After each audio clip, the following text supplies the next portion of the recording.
Hey guys, so I noticed a lot of you got a lot wrong or struggled with the skill on IXL that talked about angles and quadrilaterals. So I figured I would go over a couple of them with you just because next week we are having a quiz on 10-4, 10-5, and 10-6. So I just wanted to make sure that we all understood one like this.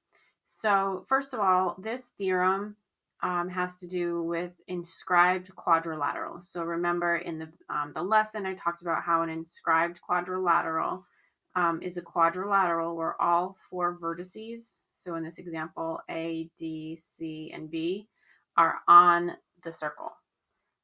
So the theorem that we learned, that was the definition. The theorem that we learned is that opposite angles in an inscribed quadrilateral are supplementary. So that means these two are going to add to 180. So if you do 180 minus 83, we get 97. Then these two add to 180. So if you do 180 minus 126, you get 54. So I don't even know if I need both of those angles. Honestly, I haven't even done this problem yet, but let's take a look to see what we're trying to find here. So it says we're trying to find the measure of arc BC. So let me switch colors here. BC is here. So you could do this in a few different ways. One thing that I notice is that BC is part of AC, and AC is the intercepted arc for angle D. Now, just for a second here, I am going to erase some of this so I can explain that part. So remember that an inscribed angle, so angle D is an inscribed angle. The definition of an inscribed angle is an angle whose vertex is on the circle. Every time you have an inscribed angle, there is an intercepted arc that goes with it. The intercepted arc is double the inscribed angle. So how you can figure out what the intercepted arc is, if you follow the sides of the angle, you see where each side hits the circle. So this side hits at A, this side hits at B, and then anything in between those, not B, C, anything in between those 2 points, that's the intercepted arc. So arc ABC is the intercepted arc for the inscribed angle D, which means that the intercepted arc ABC is double angle D. So if you do 126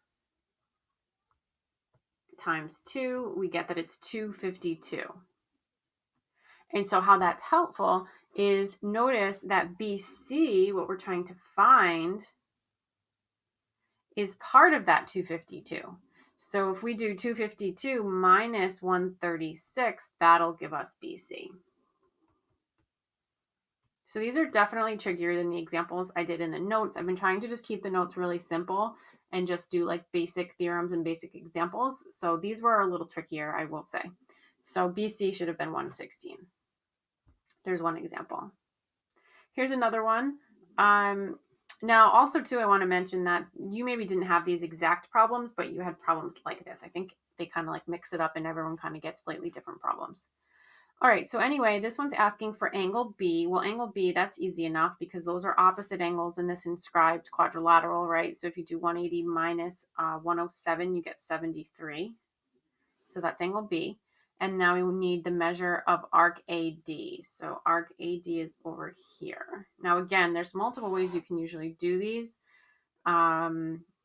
Let's think about, okay, I just figured out one way. So what I look at when I'm trying to figure it out is I look at any inscribed angles that maybe make arc AD, which there are none that go directly to that. Or I look at ones that that AD is a part of. So like what I mean by that is AD is part of arc DB, DAB, right?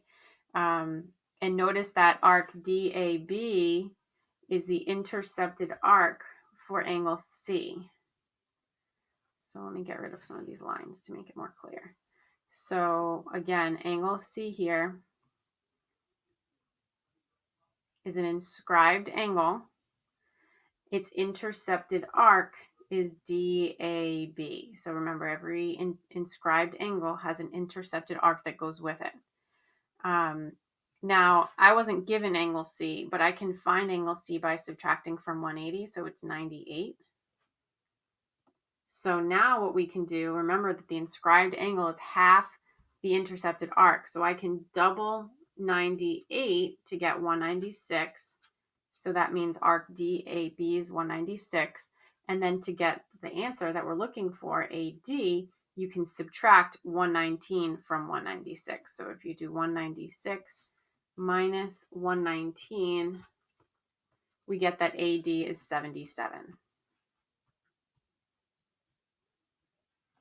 Okay, so there's that one. I'm going to do one more. Okay, so this one is asking us to find a few things.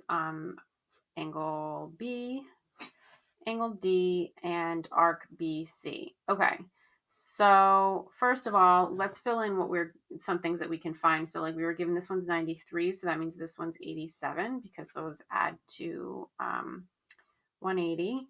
We're looking for angle B and angle D. So I noticed that angle B is an inscribed angle. Let's trace those sides of that inscribed angle. Not a good tracer, I guess. This measure of this angle is half the measure of its intercepted arc. So here's its intercepted arc because the sides intersect the circle at A and C. So that means arc AC is the intercepted arc. So what we can do is we can find AC by adding 57 and 77, which is 134. And now if I cut that in half, that will give me the inscribed angle, which is 67. So angle B is 67. We found angle B.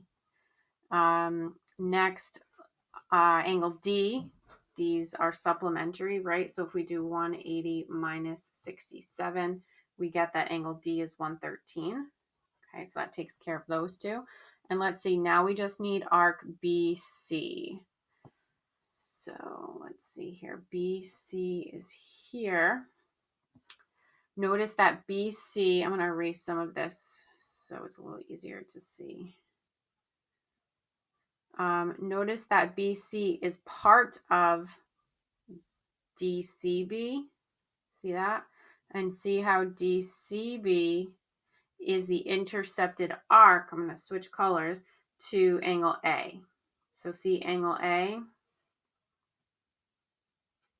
is 93. That's an inscribed angle. So its intercepted arc is DCB. So if I double 93, that will give me the measure of arc DCB. So 93 times 2 is 186. So that's all of this. But I just want this part. So if I do 77, if I take 77 away from 186, that will give me BC. And so that's 109. Okay, so that takes care of that one. Hopefully this clears up a little bit. I get that these were tricky, but hopefully this helps.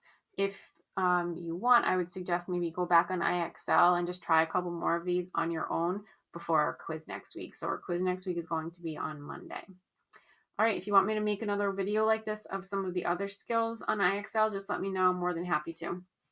All right, have a great day, guys.